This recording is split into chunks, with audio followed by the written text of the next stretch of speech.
ಅವರ ಮಾತುಗಳ ನಮ್ಮ ಸಿದ್ದೇಶ್ವರ ಅಪ್ಪಾಜಿಯವ್ರು ಹೇಳೋಗ್ಯಾರ.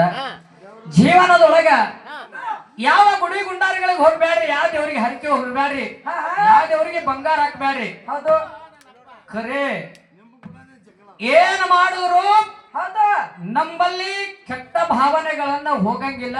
ಹೌದು ಕೆಲವರು ಖರ್ಚಿದವ್ರು ಬಂಗಾರ ಹಾಕ್ತಾರೆ, ಕೆಲವರು ತಾಕತ್ತಿದವ್ರು ದೀನ ನಮಸ್ಕಾರ ಹಾಕ್ತಾರೆ. ಹಾಕ್ತಾರ ಒಟ್ಟೆ ಟೋಟಲ್ ಆಗಿ ಅಪ್ಪರೇ 3 ಮಾತು ಹೇಳ್ಯಾರ. ಏನದಕ್ಕೆ ಜೀವನದೊಳಗೆ ಮನುಷ್ಯನಾಗಬೇಕಾದ್ರೆ, ಮನುಷ್ಯ ಮುಕ್ತನಾಗಬೇಕಾದ್ರೆ, ಮನುಷ್ಯ ದೇವರಾಗಬೇಕಾದ್ರೆ ಏನ್ ಮಾಡ್ಬೇಕು? ಮನುಷ್ಯ ಒಳ್ಳೆಯನಾಗಬೇಕಾದ್ರೆ ಒಂದು 3 ಮಾತುಗಳ ಪಾಲಿಸೋದು. ಏನದಕ್ಕೆ ಅಂದ್ರ ಇನ್ನೊಬ್ರು ಚಪ್ಪಲ್ದೊಳಗೆ ಕಾಲು ಹಾಕ್ಬಾರ್ದು, ಇನ್ನೊಬ್ರು ಸಂಸಾರದೊಳಗೆ ಕಣ್ಣು ಹಾಕ್ಬಾರ್ದು. ಹಾಕ್ಬಾರ್ದು ಒಟ್ಟೆ.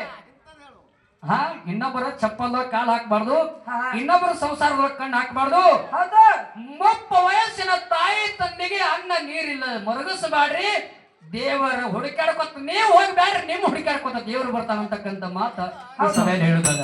ಹೌದು ಹೌದು ಅದಕ್ಕೆ ಇರ್ಲಿ ಬಹಳ ಅಲ್ಲೇನು ಯೂಟ್ಯೂಬ್ದಾಗ ಕೇಳ್ಯಾರ. ಅವ್ರು ಒಳ್ಳೆ ಮಾತನ್ನ ನಮ್ಗೆ ನೆನಪಿಸ್ಕೊಟ್ರಿ. ನಿಮ್ಗೆ ಕೂಡ ತುಂಬಾ ಧನ್ಯವಾದಗಳು. ಹೌದು ನಾವು ಗಾಣಗಾಪುರ ಹಚ್ಚ ಕಡೆ ನಮ್ಮ ಪುರಾಣದ ಕಾರ್ಯಕ್ರಮ ಐತಿ. ಅಣ್ಣಾಜಿಗೆ ನಾವು ಮೊದಲೇ ಕಾರ್ಯಕ್ರಮ ಹಿಡಿಯಾಗ ಹಿಡಿಯೊಳಗೆ ನಾ ಹೇಳಿದ